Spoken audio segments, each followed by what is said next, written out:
Saludo mis amigos y compañeros de estudio. Vamos a hablar de las condiciones generales del trabajo. El equipo está conformado por mi persona, Donato Vilani, Gerardo Molina, Itamar Montilla, Besaida Carrera y María Soledad Moreno. El objetivo de esta unidad es la siguiente: identificar las diferentes condiciones del trabajo prevista en la doctrina y en la legislación venezolana. El contenido es el siguiente: la remuneración, clase de salario y sus principios, el pago del salario, participación en los beneficios, las condiciones de trabajo previstas en la ley laboral, la jornada de trabajo, la jornada extraordinaria, descanso semanal y de los días feriados, vacaciones, infortunios en el trabajo, la protección de la maternidad y la familia y los regímenes especiales. La remuneración y el salario. ¿Qué se entiende por remuneración? Es el pago que recibe una persona al realizar un trabajo profesional o cumple con una determinada tarea en una empresa. También se conoce como salario. Este término deriva del hecho que en la antigüedad los que realizaban una actividad o trabajo recibían como contraprestación una cantidad de sal. Este era un producto que escaseaba en esa época y tenía un importante valor, por lo que se utilizaba como moneda de intercambio. También la remuneración se relaciona con el derecho del trabajador a ganarse la vida de forma digna. Como trabajo digno entendemos aquel trabajo que respeta los derechos fundamentales de la persona humana, así como los derechos de los trabajadores en lo relativo a condiciones de remuneración. Como concepto de salario, podemos decir que es una contraprestación que reciben los trabajadores a cambio del trabajo realizado para un empleador, sea privado o el Estado. La cuantía se establece en el contrato de trabajo. Siempre debe existir una remuneración en dinero. La retribución en especie es adicional. Hay bases legales, por ejemplo, en la Constitución de la República Bolivariana de Venezuela, en su artículo 91 se habla de este punto. Dice: todo trabajador o trabajadora tiene derecho a un salario suficiente que le permita vivir con dignidad y cubrir para sí y su familia las necesidades básicas, materiales, sociales e intelectuales. Se garantiza el pago de igual salario por igual trabajo y se fijará la participación que debe corresponder a los trabajadores y trabajadoras en el beneficio de la empresa.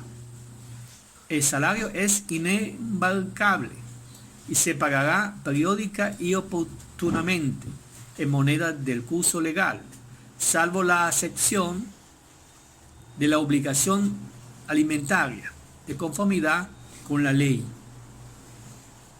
El Estado garantizará a los trabajadores y trabajadoras del sector público y privado un salario mínimo, vital, que será ajustado cada año, tomando como una de las referencias el costo de la canasta básica.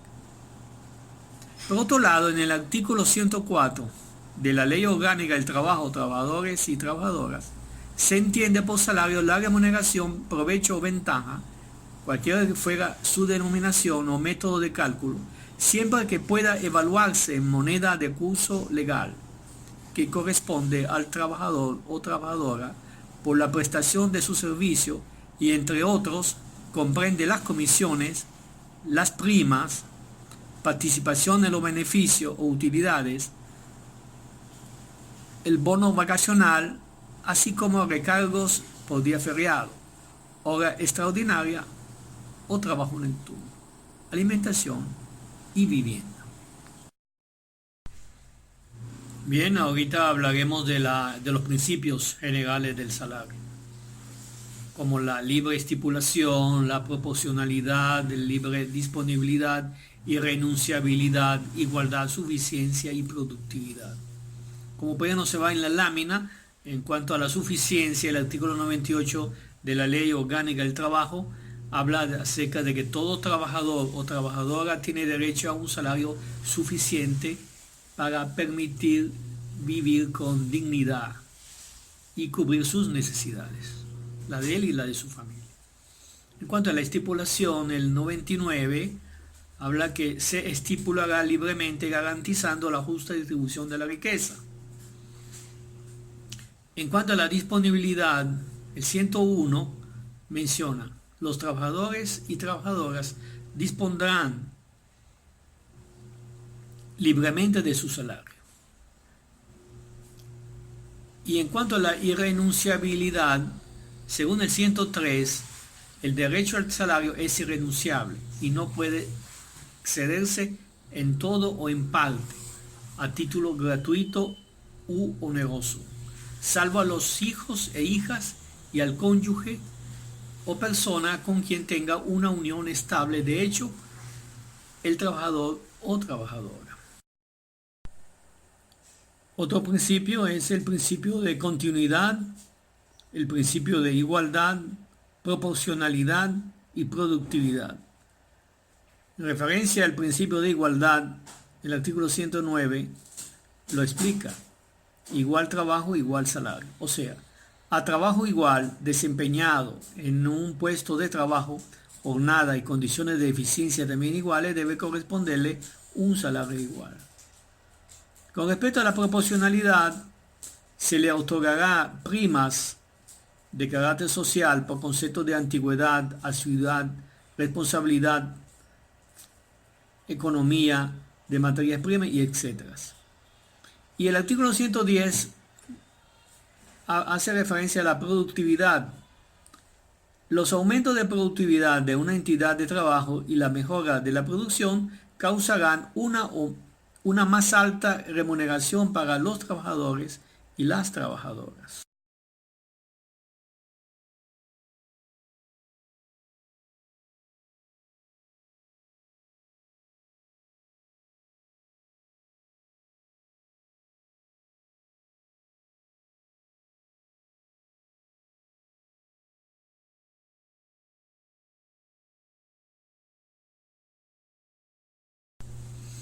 Vamos a mencionar lo que es el pago de contribuciones. Según el artículo 107 de la Ley Orgánica del Trabajo, dice: cuando el patrono o patrona o el trabajador o trabajadora estén obligados a cancelar una contribución, tasa o impuesto, se calculará considerando el salario normal correspondiente al mes inmediatamente anterior a aquel en que se causó.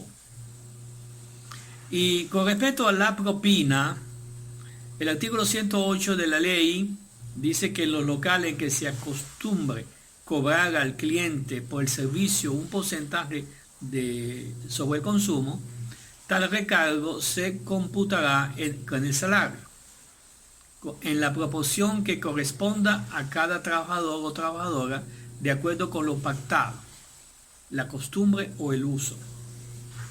Si el trabajador o trabajadora recibiera propina de acuerdo con la costumbre o el uso local, se considerará formando parte del salario un valor que para él o ella representa el derecho a percibirlas, el cual se estimará por convención colectiva o por acuerdo. Continuaremos nuestra exposición hablando de las clases de salario. Hablaremos del salario por unidad de tiempo, salario por unidad de obra o por tarea. Lo que es el salario normal, el salario a comisión, salario integral y el salario base. En cuanto al salario básico, la ley no lo define. Es la remuneración mínima devengada por el trabajador en forma regular y permanente por la prestación de su servicio. No incluye ningún otro tipo de retribución, no puede ser inferior al salario mínimo. El salario normal, según el 104 de la ley, dice que el salario normal es la remuneración recibida por el trabajador en forma normal y permanente por la prestación de servicio. Es el salario básico más otras retribuciones devengadas por el trabajador en forma regular y permanente por la prestación de su servicio. Y el integral es la suma del salario normal, las percepciones de carácter accidental, el bono vacacional y la utilidad. Para la estimación del salario integral, ninguno de los conceptos que lo integran producirá efectos sobre sí mismo. Hablaremos aquí acerca de cómo se estipula el salario. El salario se podrá estipular por unidad de tiempo, unidad de obra o por pieza o a destajo, también por tarea y por comisión. Hablando de por unidad de tiempo, el artículo 113 de la Ley Orgánica del Trabajo menciona que cuando pasa esto, cuando se toma en cuenta el trabajo que se realiza en un determinado lapso, sin usar como medida el resultado del mismo. Y en el 114 habla por salario por unidad de obra, por pieza o a destajo. Se entenderá que el salario ha sido estipulado por unidad de obra, por pieza o a destajo cuando se toma en cuenta la obra realizada por el trabajador sin usar como medida el tiempo empleado para ejecutarlo. Y en el 115 de la ley hablaremos de salario por tarea. Se entenderá que el salario ha sido estipulado por tarea cuando se toma en cuenta la duración del trabajo, pero con la obligación de dar un rendimiento determinado dentro de la jornada de trabajo. Continuando con la exposición acerca del salario, me corresponde en este momento hablarles acerca del pago del salario. El pago del salario no es otra cosa que la materialización monetaria de la remuneración que recibe el trabajador por los servicios prestados. Esta expresión monetaria está establecida en un monto que corresponde a la jornada de trabajo realizada por ese trabajador. El pago del salario tiene unas características. La primera característica que tiene es la forma. La forma que establece la ley en el artículo 123 de la ley del trabajo y el trabajador y los trabajadores es que tiene que ser en moneda nacional. Calculado, establecido, la forma del pago es en moneda nacional. Hoy en día, dada la situación que vive Venezuela, la economía se ha dolarizado, pero lo que establece la ley es que el pago de los salarios deben hacerse en moneda nacional. La segunda característica es la oportunidad, y la oportunidad es que puede ser diaria, es el tiempo, el momento que se paga el salario. Puede ser diaria cuando la jornada se hace por un trabajo específico, por un día específico. Puede ser semanal, puede ser quincenal o puede ser mensual, la forma del pago del salario. La tercera característica es el lugar, y la ley establece en el artículo 27, la ley orgánica del trabajo, que el lugar es el sitio donde el trabajador desempeñó su trabajo. Esta forma de pago, la forma de pago es importante señalarla porque es en moneda nacional y la forma puede ser a través de cheque, a través de efectivo. Hoy en día la forma más usada para el pago de los salarios son las denominadas transferencias bancarias, donde el patrón o la persona, ¿verdad?, a quien se le hizo el trabajo, el que va a pagar el salario, se la puede hacer a través de esta transferencia. También existe la figura de los pagos móviles, que son muy comunes utilizar hoy en día. Lo total es que el trabajador debe recibir pues, el monto acordado por el servicio prestado en moneda nacional. Otras de los aspectos importantes es que para calcular el monto del pago del salario existe una base o denominado salario mínimo que está establecido en el artículo 129 de la Ley Orgánica del Trabajo, donde el Estado fija el salario mínimo y ningún monto de salario, puede ser diario, puede ser semanal, o puede ser quincenal, o puede ser mensual, no puede estar por debajo de ese monto. Esa es la base mínima a través del cual se calcula el monto del pago del salario. Además de eso, el Estado tiene una política de protección. La ley obliga al Estado, tanto la Ley Orgánica del Trabajo como la Constitución, obligan al Estado a proteger el salario. Porque además de eso, existen unos pagos adicionales que forman parte de lo que se denomina el denominado salario integral o el paquete completo. Y es que en el recibo de pago, en las transacciones, también se pueden incluir los denominados bonos, como el bono de alimentación, como el bono o las primas por hijo, las primas por profesionalización. O sea, existen otros beneficios que van incluidos en el salario que forman parte del denominado salario integral. También entre otros beneficios que van integrados al pago del salario, tenemos las denominadas utilidades, que son los beneficios que las empresas tienen que pagarles a sus trabajadores al final de cada año, el cual no debe ser menor del 15% de los beneficios líquidos declarados en la declaración de impuestos sobre la renta, y se calcula dividiendo ese monto entre la cantidad de salarios pagados para sacar un factor, y el monto que se le paga a cada trabajador, se multiplica ese factor por el salario percibido durante ese año. También existe el denominado el bono de fin de año, o los aguinaldos también, que debe ser al menos de 30 días. Hoy ya en Venezuela, por ejemplo, el Estado, hay instituciones del Estado que pagan 4 meses y otras que pagan incluso hasta más de 4 meses, es lo que está establecido en la ley del trabajo como otro de los beneficios que establece.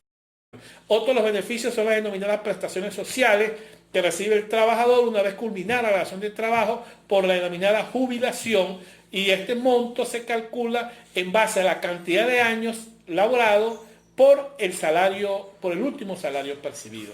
Es de pago inmediato, por lo tanto, si hay mora en el pago de este mismo, él mismo percibirá intereses, los denominados intereses de mora.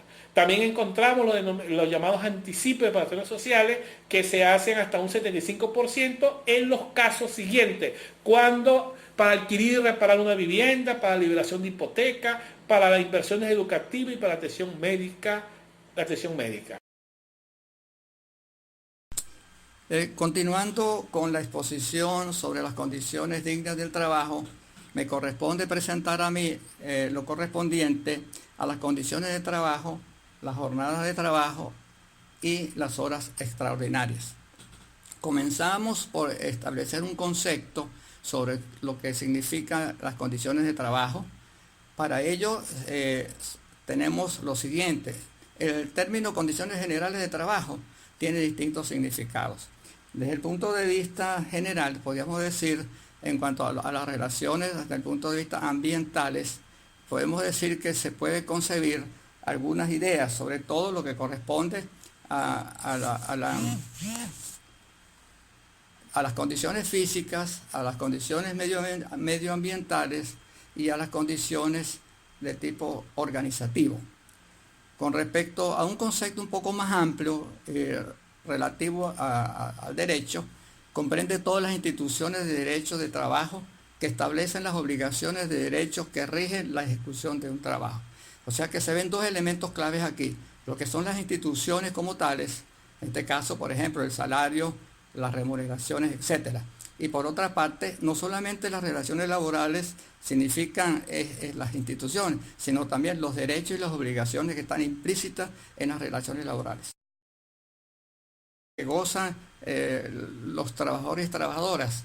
Podemos significar el impacto que tienen sobre las leyes, sobre todo cuando tomamos en consideración lo que es la garantía constitucional, sobre todo cuando nos referimos a las constituciones. En este caso, tanto la Constitución del 61 como la Constitución del 99 recogen todo lo concerniente a lo que corresponde a las condiciones de trabajo.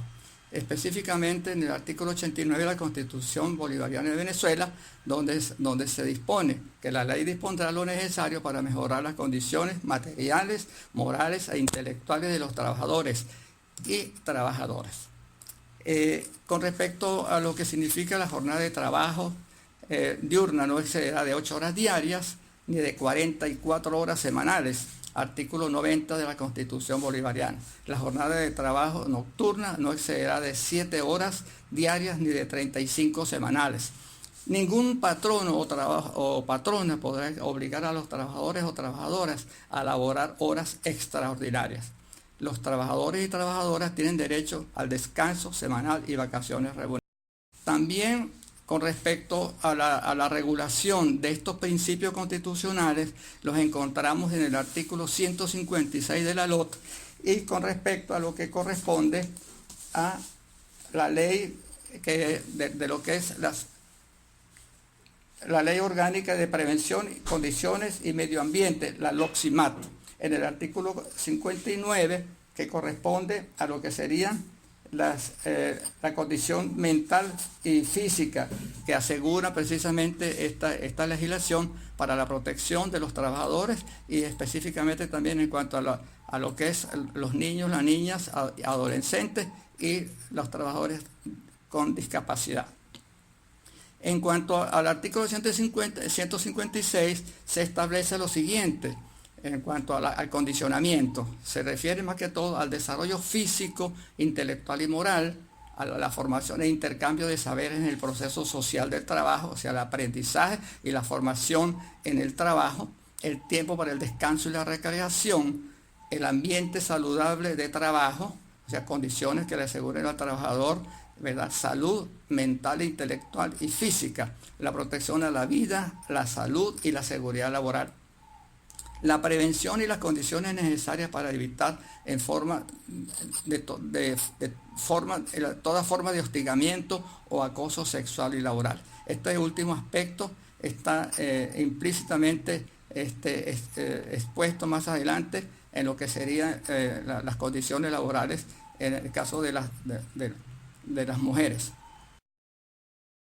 En cuanto a la normativa, supuestos y tipificación de derechos y obligaciones, eso lo conseguimos a partir del artículo 157, que se refiere a la prohibición de pernocta y comida en sitio de trabajo. El artículo 158, provisión de vivienda digna. Artículo 159, provisión de transporte. Artículo 160, la responsabilidad del patrón o patrona en el derecho a la educación. Artículo 161, las becas de estudio. Artículo 162, la provisión de centros de salud, el acoso laboral y el acoso sexual. Es de significar que en estos artículos se prevé, de acuerdo al tamaño de la empresa y las condiciones de infraestructura que existan en ciertas regiones y a las condiciones que tenga la empresa en cuanto al tamaño, es que se disponen estas limitantes y estas posibilidades que la empresa debe asumir estos compromisos y responsabilidades en cuanto a la protección, sobre todo en el campo de lo que es el transporte, asegurar el transporte, asegurar lo que son la educación de los trabajadores y también la parte que corresponde a la alimentación. En cuanto a la jornada de trabajo, el concepto que establece el artículo 167 de la LOT establece lo siguiente: el tiempo es el tiempo durante el cual el trabajador o trabajadora está a disposición para cumplir con las responsabilidades y tareas a su cargo en el proceso social de trabajo. Al respecto, es bueno significar que, de acuerdo a esto, la jornada de trabajo se divide en jornada de trabajo ordinaria y extraordinaria, siendo la ordinaria de tiempo completo, de tiempo parcial. En cuanto a la discriminación de la jornada, eso lo establece el artículo 173 de la LOT. La jornada de trabajo no excederá de 5 días a la semana y el trabajador o trabajadora tendrá derecho a 2 días de descanso continuos y remunerados durante cada semana de labor. La jornada diurna, comprendida entre las 5 y 7 de la noche, no podrá exceder de 8 horas diarias ni de 40 horas semanales. La jornada nocturna, comprendida entre las 7 p.m. y las 5 a.m., no podrá exceder de 7 horas diarias ni de 35 horas semanales. En cuanto a la jornada mixta, esta comprende 7 horas y media diarias y 37 horas y media semanales. Cuando la jornada mixta tenga un periodo nocturno mayor de 4 horas, se considerará jornada nocturna en su totalidad. En cuanto a la jornada extraordinaria, es importante resaltar entonces el concepto de lo que significa desde el punto de vista legal y la normativa está establecida en el artículo 178 de la LOT. Se refiere a las horas extraordinarias a las que se elaboran fuera de la jornada de trabajo, ordinaria de trabajo. Estas jornadas están limitadas por las siguientes condiciones: no podrá exceder de 2 horas diarias no se podrá laborar más de 10 horas extraordinarias semanales y no se podrá laborar más de 100 horas extraordinarias por año. Debemos tomar en cuenta que la jornada extraordinaria se refiere a casos muy específicos en la ley, determinadas por accidentes o problemas en las líneas, por ejemplo, de producción, que ameriten pues poner de acuerdo tanto al patrono como a los trabajadores para realizar estas horas de acuerdo a lo que establece la ley. Para la jornada extraordinaria de trabajo se requiere el permiso para trabajar horas extraordinarias. El patrono para elaborar horas extraordinarias requiere el permiso de la Inspectoría del Trabajo, artículo 182 de la LOT. Algo muy importante que debemos agregar al tema es la prolongación y las excepciones de horas extraordinarias. Estas consideraciones y previsiones están normadas en los artículos 179 a los artículos 183 de la LOT, que se refieren a la prolongación excepcional de la jornada de trabajo, en caso de accidentes y urgencias, y la prolongación por interrupción de situaciones colectivas del trabajo.